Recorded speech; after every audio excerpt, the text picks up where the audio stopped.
how we doing guys? SmartEntity here. Today we're looking at the new tactical alert, Black Siege Scourge, and of course the new boss, Juggernaut Behemoth. So the way the tactical alert works is you do 3 capture missions on Venus, pretty simple stuff. You get your 50,000 credit, you do 3 capture missions on Jupiter, again, pretty simple. You get your 25 Rear 5 fusion, and then you do your 3 capture mission on Eris, and you get your Orokin Catalyst Blueprint. Again, pretty simple, but there's a twist. So, for the first time we see a capture target that is a nullifier derivative. But the only issue I have with that is this is a tactical alert where you can only use melee. So having nullifier ability doesn't actually make any difference and doesn't make it any harder than it otherwise would be. So there's that. Now after all that's done, you get to play this mission, which is a Assassination mission of the Juggernaut Behemoth. And ironically, after fighting the Corpus for 9 missions, this time they join you. So Warframe logic there. So here we go, the Juggernaut Behemoth. We'll have a quick look at this guy. So pretty big. Final Fantasy, anybody?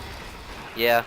Anyway, so it's, I guess, an upgrade of the forward enemy that was previously the meat shield of Warframe. This particular enemy is still a bit of a Warframe meat shield, but there's a bit of a twist. So it's heavily armored, as you can see. It's always level 50, regardless of what equipment I use. I am using Rhino Prime and Steno Prime, and of course, after I run this mission, I realized you can actually use whatever weapon you want, so including rifles and secondaries and yada yada yada.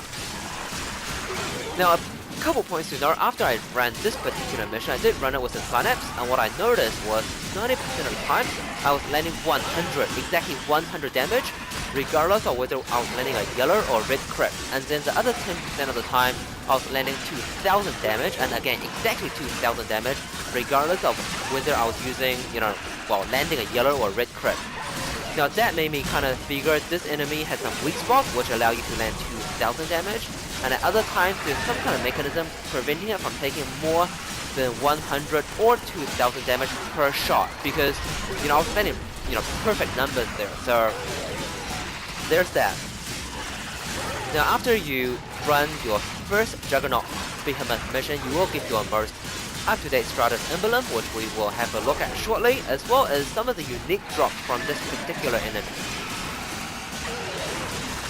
So the hack and slash eventually stopped. Now I didn't do any specialized modding for this because I figured it was pretty easy, and it is.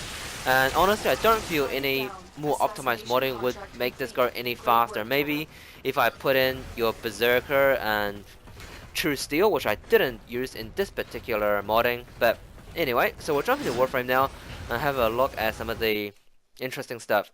So this Furliak pods is something that the Juggernaut drops. So he drops a blueprint as well as the parts. Now I've run it 4 times already, so I've got 2 of the tentacles, turbicles, and 2 of the infected palpiters. Obviously I haven't got any of the severed bile sac or the chitinous husk, which honestly at this stage I don't really plan to run this anymore, because all you get is 50 times Furliak pods that releases powerful pheromones to attract the infested, which I don't really understand the point of.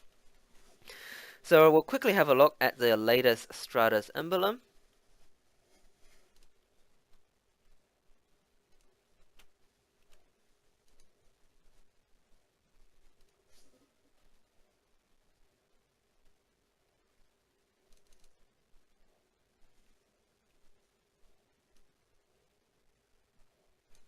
So there we go, I don't know if you guys can see it. So there's the newest Stratos Emblem.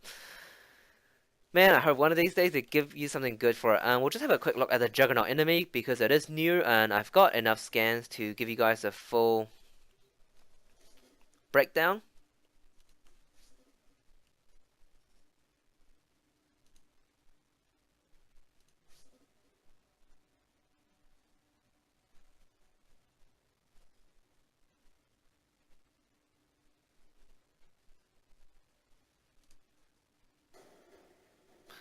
So there we go. So you need 3 scans to get this guy. He has Fear Armor, 300 HP, 5,250. It felt a lot more than that, but hey, what you gonna do?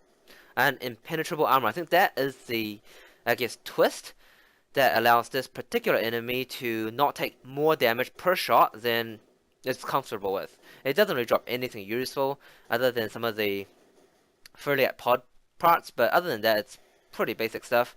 So here we go. Alrighty guys, please like, comment, and subscribe, and I'll see you guys in the next video. Cheers.